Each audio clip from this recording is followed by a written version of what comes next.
बच्चों, आज हम 4th क्लास की हिंदी की बुक का पार्ट 7 दान के हिसाब का असाइनमेंट सॉल्व करेंगे। पहले क्वेश्चन में हमें कहानी से एक पैराग्राफ दे रखा है, हमें उस पैराग्राफ को पढ़ना है और प्रश्नों के उत्तर देने हैं। तो चलो पैराग्राफ पढ़ते हैं। 2 दिन बाद ना जाने कहां से एक बूढ़ा सन्यासी राजसभा में आया। उसने राजा को आशीर्वाद देते हुए कहा, दाता कर्ण महाराज, बड़ी दूर से आपकी प्रसिद्धि सुनकर आया हूँ। सन्यासी की इच्छा भी पूरी कर दें। अपनी प्रशंसा सुनकर राजा बोला, जरा पता तो चले तुम्हें क्या चाहिए। यदि थोड़ा कम मांगो तो शायद मिल भी जाए। सन्यासी ने कहा, मैं तो सन्यासी हूँ, मैं अधिक धन का क्या करूँगा।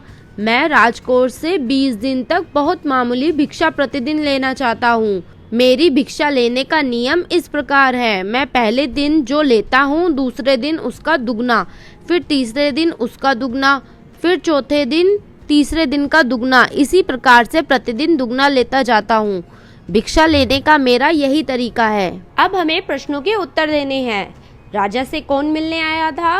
राजा से मिलने बूढ़ा सन्यासी आया था। दूसरा प्रश्न है, सन्यासी ने राजा से क्या मांगा? उत्तर है, सन्यासी ने राजा से पहले दिन से दुगना दूसरे दिन और दूसरे दिन से दुगना तीसरे दिन और इसी तरह से 20 दिन तक प्रतिदिन दुगना लेने को कहा। थर्ड प्रश्न है, यदि राजा सन्यासी को पहले दिन 1 रुपया देगा तो बताओ चौथे दिन कितने रुपए देगा।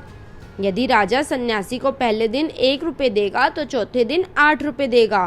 कैसे?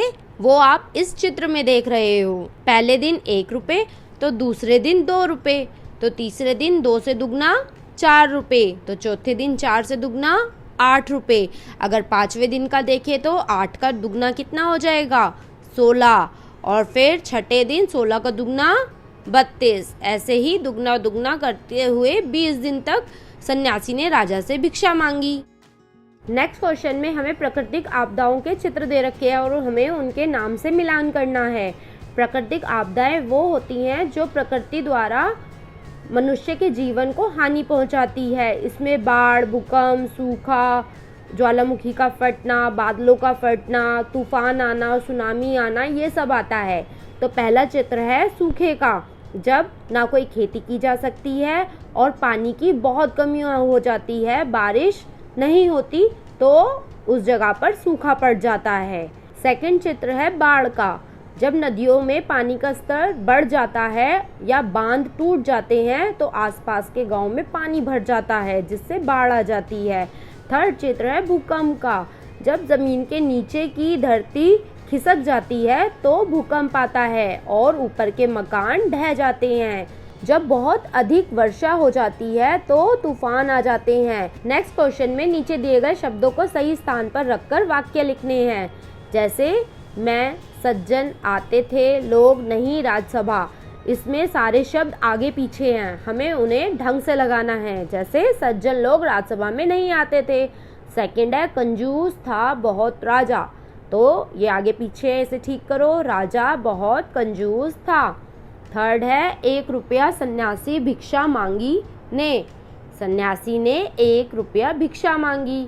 चौथा है राजा नहीं किसी को देने दान था चाहता, राजा किसी को दान नहीं देना चाहता था। फिफ्थ है एकदक पहनता था राजा कपड़े, राजा एकदक कपड़े पहनता था। सिचुएशन है जब हम विद्यालय से घर जा रहे हो, रास्ते में हमारे दोस्त को कैसे भी बहुत चोट लग जाए तो हम क्या करेंगे? ज़्यादा ज़ोर से चोट लगने पर गंभीर नुकसान हो सकता है, इनसे चोट पर उभार होता है या नील पड़ जाता है और बहुत अधिक चोट लगने पर बहुत खून भी निकल सकता है। जब तक मदद नहीं आ जाती तब तक दोस्त को हिलाऊंगा नहीं और लेटे रहने दूंगा। अगर घाव से खून निकल रहा है तो पट्टी या साफ कपड़े को घाव पर रखकर दबाव बनाऊंगा, इससे खून बहना बंद हो जाएगा। अगर दोस्त को फ्रैक्चर हुआ है तो खून रोकने के लिए दबाव नहीं बनाऊंगा। अगर घायल दोस्त अधिक सुस्त लग रहा है या होश में नहीं आ रहा तो तुरंत एम्बुलेंस को फ़ोन करूंगा। अगर दोस्त सांस नहीं ले रहा है तो उसे CPR दूंगा, जो मुंह से मुंह सांस दी जाती है। चोट लगने के बाद अगर दोस्त बिल्कुल ठीक है और पूरे होश में है तो उसे उसके घर ले जाऊंगा। कोई भी समस्या या लक्षण दिखने पर तुरंत उसे डॉक्टर के पास ले जाऊंगा। यानी डॉक्टर या एम्बुलेंस आने से पहले उसे हमें फर्स्ट एड देनी है ताकि उसकी जान बची रह सके, ज्यादा खून ना बहे। तो बच्चों, ये था हमारा सॉल्व्ड असाइनमेंट। अगर आपको ये वीडियो पसंद आई हो तो इसे लाइक कीजिए और हमारे चैनल को सब्सक्राइब कीजिए ताकि आपको आगे भी ऐसी ही वीडियोस मिलती रहें।